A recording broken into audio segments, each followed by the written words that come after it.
Halo bre, balik lagi di channel ini. Kali ini gua akan membahas film A Quiet Place Part 2. Sebelum lanjut, biar paham sampai akhir, kalian bisa menonton yang pertamanya terlebih dahulu bre, biar ngerti di film part keduanya ini. Link gua taruh di deskripsi, silakan dicek bre. Ingat, video ini mengandung spoiler. Oke, gak usah basa-basi, langsung saja ke filmnya. Film dimulai. Di sini dijelaskan pada saat sebelum kejadian A Quiet Place yang pertama. Terlihat sepi, tidak ada orang ataupun kendaraan yang lalu lalang di kota tersebut. Cuma ada satu mobil melintas, yaitu mobil Lali. Ia mampir ke toko supermarket untuk membeli buah dan beberapa botol air. Lalu ia pergi ke tempat pertandingan baseball setempat, yang dimana saat itu anaknya Markus sedang bermain. Disaksikan oleh mereka, ibu dan kakaknya.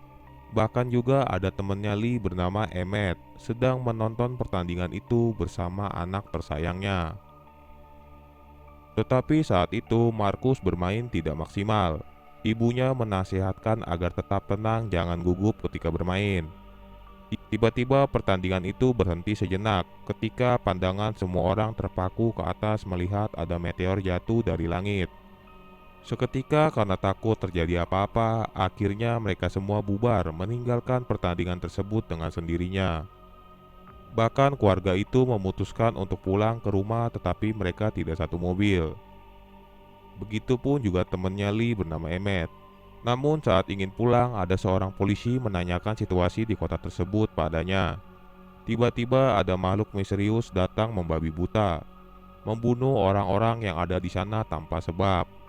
Bahkan Evelyn terlihat panik melihat keadaan sekitar yang sangat kacau balau. Ia mencoba menghindar dari terkaan makhluk tersebut.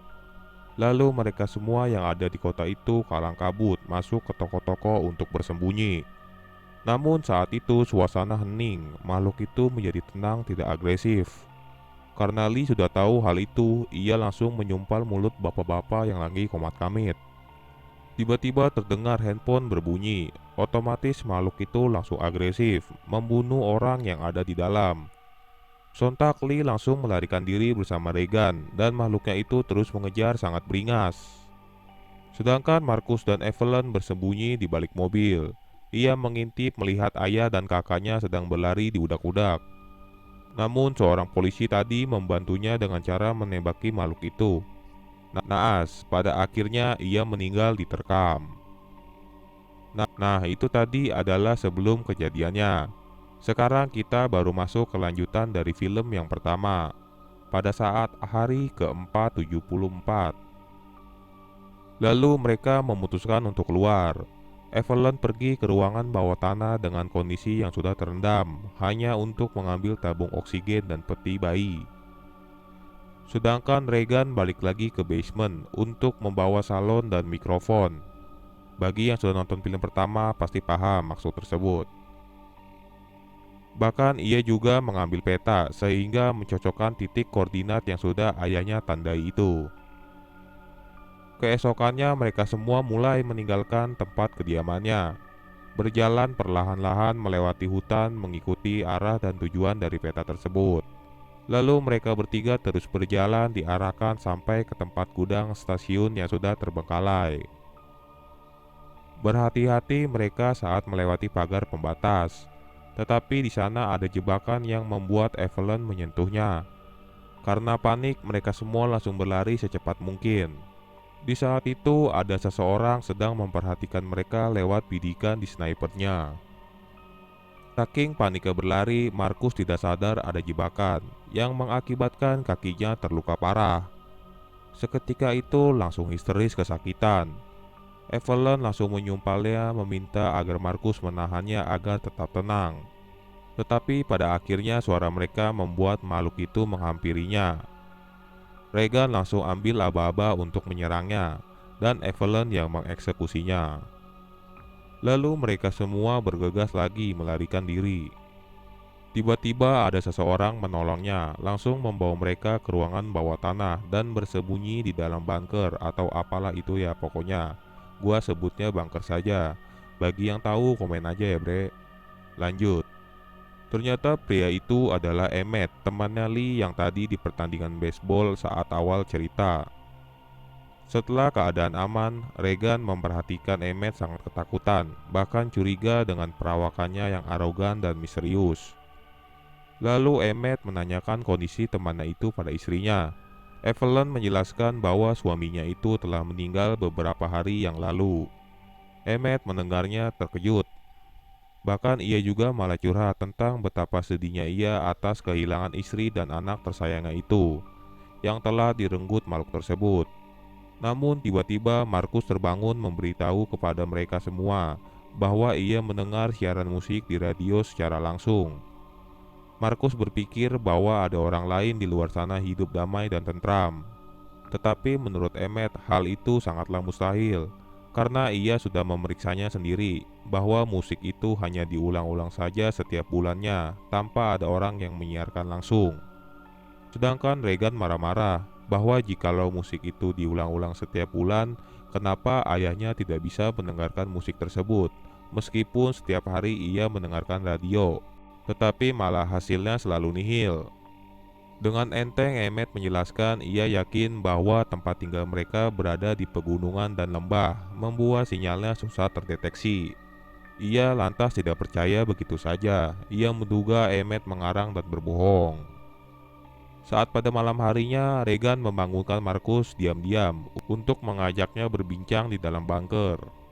Ia menjelaskan bahwa tadi yang Markus dengar itu bukanlah musik, melainkan sebuah petunjuk ke suatu tempat di sebuah pulau terdekat yang sudah ia tandai tersebut.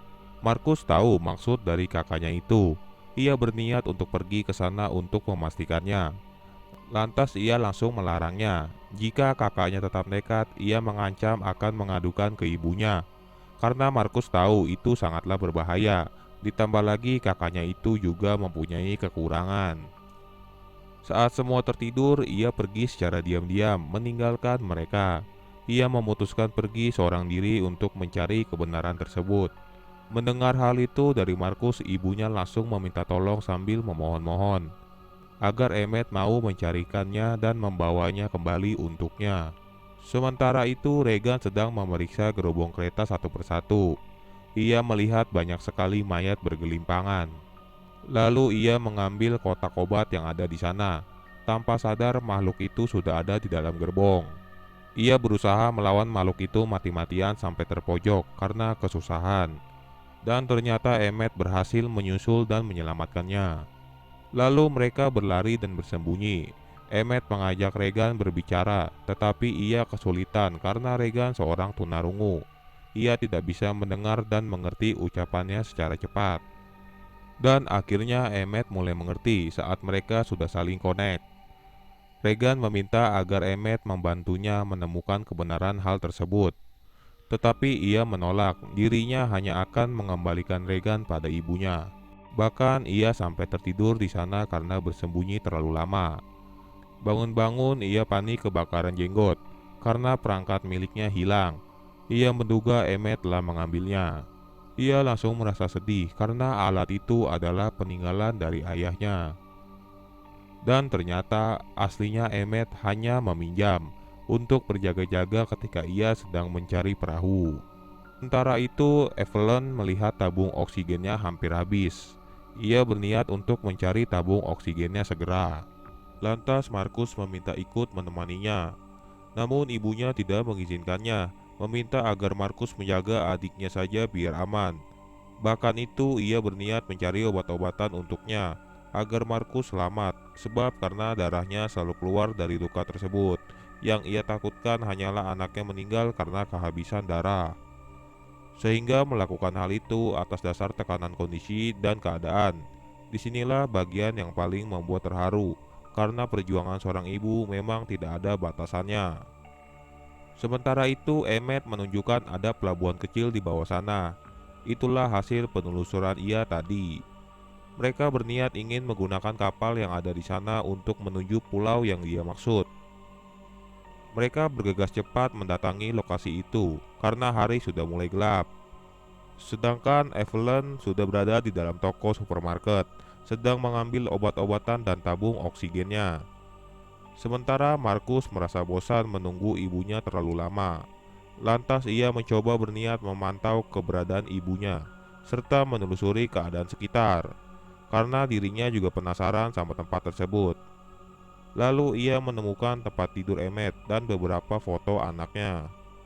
Markus sangat terkejut ketika melihat ada jasad terbaring di sana. Ia langsung berlari ke tempat persembunyiannya karena makhluk itu terus mengejarnya. Namun naas, ia malah terkunci. Resikonya ia panik kekurangan oksigen. Bahkan di saat itu, Evelyn sudah dekat dan langsung berlari ketika mendengar suara gaduh dari tempat persembunyian anaknya. Lalu ia mencoba mengalihkannya, sehingga ia mengorbankan satu tabung oksigennya untuk membunuhnya. Tetapi usahanya itu malah gagal. Lalu ia memanfaatkan situasi, diam-diam menyelinap masuk. Dan di dalam sana Markus dan bayinya hampir saja meninggal jika ia telat datang sedikit saja. Sedangkan di sisi lain mereka tiba di pelabuhan tersebut. Terlihat hening dan sepi adem ayem. Seketika situasi menjadi mencekam, ada sosok misterius mengintai mereka. Lantas Emmet memeriksa keadaan dengan senjatanya. Ternyata ada sosok anak kecil sendirian di pelabuhan tersebut, membuat mereka tidak percaya. Dan benar saja mereka sedang dijebak. Lalu keluarlah para penduduk sekitar tersebut dengan keadaan dan kondisi mereka yang sangat aneh.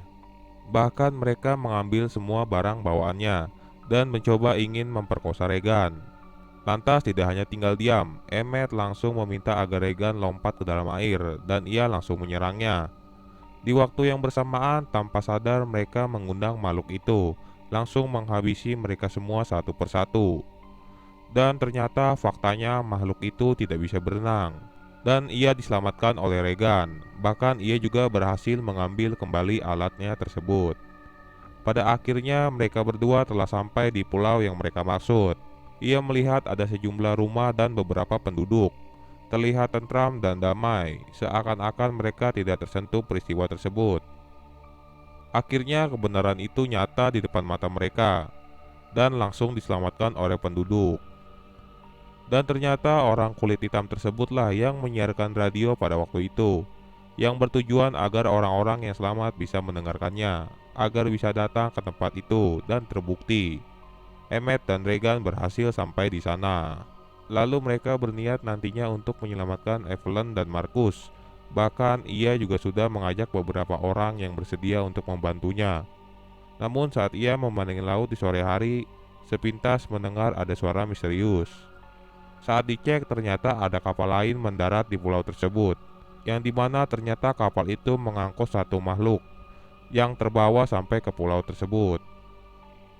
Lalu yang tadinya damai dan tentram sekejap langsung berubah kacau. Orang-orang berlarian menyelamatkan diri.